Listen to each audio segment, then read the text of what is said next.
Hey all, I'm going to teach you today how I go about non-destructively touching up my film negative scans, like these little dinky bubbles that showed up as a result of the wet scanning that I do. Also the occasional dust mark, you can see like a little bit right in there. Yeah, down here in the shadows, some of this kind of stuff. Little circle, smudgy kind of things. Yeah, just a general cleanup. Oh, also my toe maybe right there. Nice. This is my mom. Hi, Mom. So, first thing I think about is I throw some grid lines down. You can hit V to get the arrow key.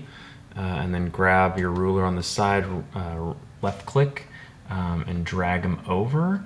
On the long side, I generally like to do 4 with one right in the middle, and then one at about a quarter and another at about 3/4, and then thirds the other way on the short side.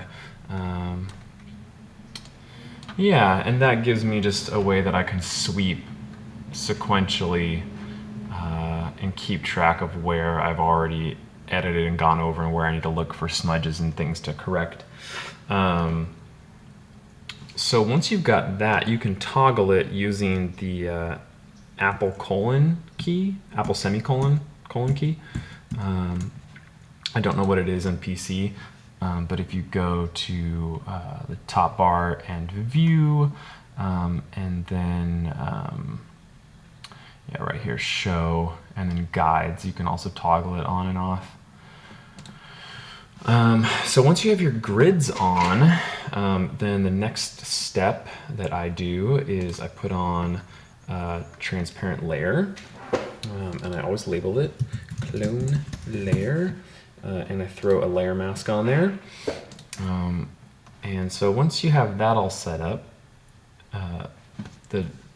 the tools that I mainly use are the J tool, the healing brush, and then I also use occasionally the stamp tool, the clone stamp.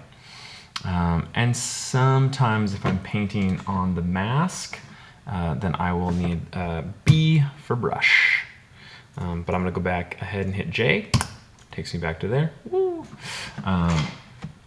And now I'm going to zoom in, and this is a really obvious spot right here, so I'll just start with that square, and then I will do a bunch of them and come back and show you the end results. So right now I'm using the right bracket key and left bracket key. Right bracket key increases the size of my brush, J tool, stamp, whatever. Left bracket decreases the size. So I'm just going to get in nice and tight, and just with selected on the transparent layer, use J, and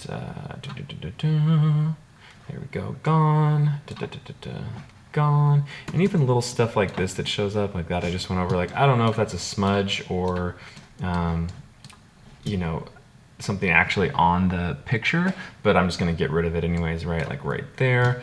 And for example, like I know in my finished image, like I'm not going to want that there. Like I already know this. I'll either crop it out later, or I might as well just get rid of it now. So I just throw the J tool over it. Dun, dun, dun, dun, dun, boom. Things take a little longer on my computer because this image is such a big file size. At 300 DPI, you can tell it's almost 6 feet on the long side, and 5 feet on the long side and 4 feet on the short side. So it's a huge file. It's about 1.5 gigs, 16-bit ProPhoto RGB. So that's the basic right there. And when I'm all done, I will come back and show you. You can kind of see, right? Show you what the whole thing looks like cleaned up. Sweet. And now I'm all done. Toggle those grid lines back on. So let's see, I'll show you kind of, right, you can see those ones I showed you already. There you go, that right there, that right there, that right there. Let's see what else, kind of, there's some stuff going on down in here. So you can see kind of this kind of smudgy looking area in the blacks. Removing most of that. Looks pretty clean to me. Good enough. So when I go to save the file, I'll save it with both layers. That way, if I ever notice anything, you know, later on in my editing process, once I start adjusting for, you know, contrast, lightness, darkness in different areas, I can go back and still edit on that layer non-destructively with all the other layers above it. Yeah, so when I save it, like I said, this is already a 1.5 gig raw 16 gig ProPhoto RGB TIFF file. So I'll save it as a large document format file that will allow plenty of room in the file type as I build layers and the file size grows to hold everything. A lot of other file types have limits. And so I won't make you wait through the saving process because it's going to take a while. You can see it's 25% done. So that's it.